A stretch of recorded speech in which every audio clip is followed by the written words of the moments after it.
கதை அமுதன் மற்றும் அவரது சிறிய தொழில். அமுதன் ஒரு கல்லூரி மாணவன். படிப்புடன் சேர்த்து ஒரு சிறிய தொழில் தொடங்க வேண்டும் என்று அவன் நினைத்தான்.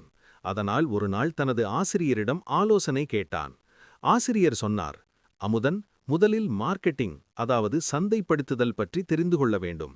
மார்க்கெட்டிங் என்பது வாடிக்கையாளர்களின் தேவையை அறிந்து அவர்களுக்கு பொருள்களை உருவாக்கி விற்பனை செய்வது. அமுதன் கேட்டான், சார், மார்க்கெட்டிங் எப்படி வளர்ச்சி பெற்றது? ஆசிரியர் விளக்கினார்.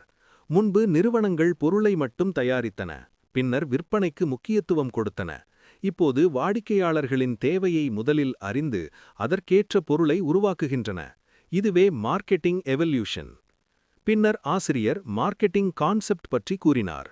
வாடிக்கையாளர்களை திருப்திப்படுத்துவதே மார்க்கெட்டிங்கின் முக்கிய நோக்கம். மார்க்கெட்டிங்கின் ஆப்ஜெக்டிவ்ஸ் பற்றி அவர் சொன்னார். வாடிக்கையாளர்களின் தேவையை பூர்த்தி செய்தல், விற்பனையை அதிகரித்தல் மற்றும் லாபம் பெறுதல். அமுதன் மேலும் கேட்டான், மார்க்கெட்டிங் சமுதாயத்திற்கும் நிறுவனத்திற்கும் ஏன் முக்கியம்? ஆசிரியர் சொன்னார், மார்க்கெட்டிங் மூலம் நல்ல தரமான பொருட்கள் மக்களுக்கு கிடைக்கும்.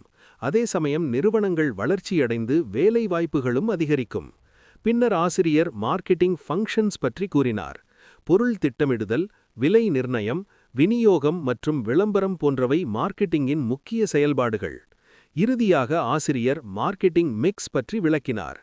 மார்க்கெட்டிங் மிக்ஸ் என்பது ப்ராடக்ட், பிரைஸ், பிளேஸ், ப்ரொமோஷன் என்ற 4 அம்சங்களின் சேர்க்கை. இவை ஒன்றாக இணைந்து செயல்பட்டால் தொழில் வெற்றி பெறும். இதையே மார்க்கெட்டிங் மிக்ஸ் மேட்ரிக்ஸ் என்றும் கூறலாம். இந்த அறிவுரைகளை கேட்ட அமுதன் நல்ல திட்டத்துடன் தனது சிறிய ஜூஸ் கடையை தொடங்கினான். சரியான பொருள், சரியான விலை, சரியான இடம் மற்றும் நல்ல விளம்பரம் காரணமாக அவன் தொழில் விரைவில் வெற்றி பெற்றது. நெறி: மார்க்கெட்டிங் மற்றும் மார்க்கெட்டிங் மிக்ஸ் பற்றிய அறிவு ஒரு தொழிலை வெற்றி பெறச் செய்யும்.